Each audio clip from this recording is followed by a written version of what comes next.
Yeah,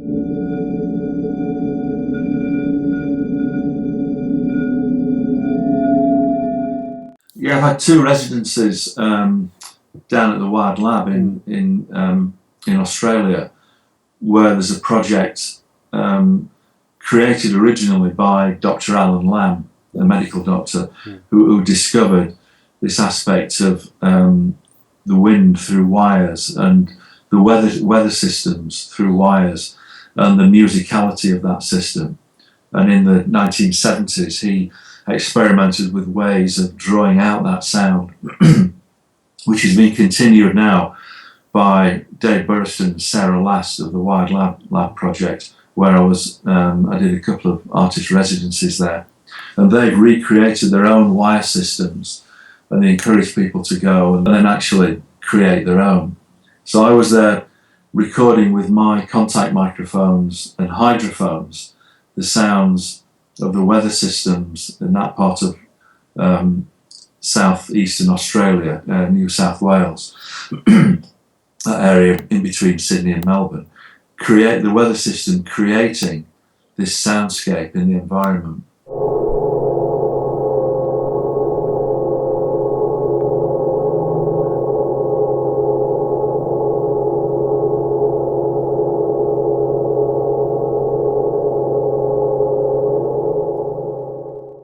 Remarkable, it's Dave Burstyn describes it as a microphone in the landscape, and that's exactly what it is. And they've experimented with ways of drawing out those sounds. So what you're hearing are the sounds of the long delay systems and musicality of those wires. Imagine them like massive guitar strings, but strung across the environment. And you can also tune in. Some of those recordings also come from regular farm fences everywhere from South Africa to Northumberland, here where I live. I've experimented and used those other sounds in the piece as well. And again, as I encourage people to, it's worth experimenting with that. Using contact microphones on metallic wire structures and also wire sculptures as well. They really start to sing in quite a unique and beautiful way.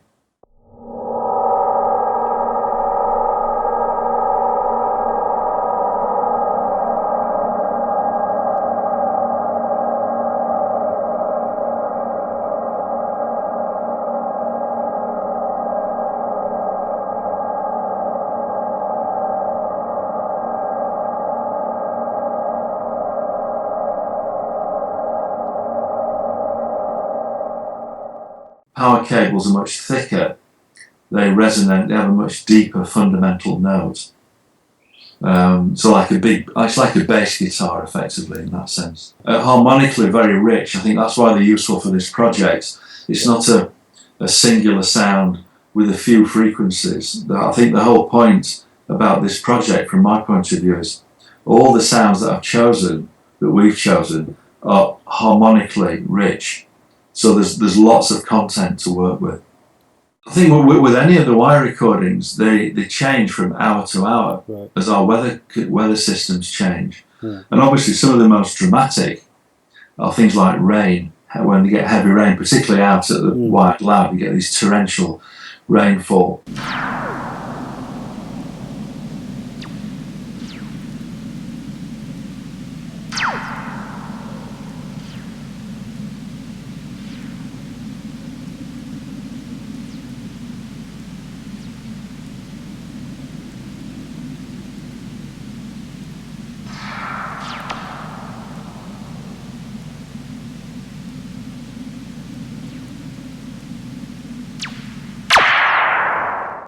But also heat, you can actually, the very instant the sun comes out from behind a cloud or goes behind a cloud, the tensile, the strength and tension of the wires changes, and so they respond sonically very quickly, because they're metal, so they respond very quickly to changing temperature conditions. So you could almost tell the weather and from hour to hour by how the sound in the wires evolves.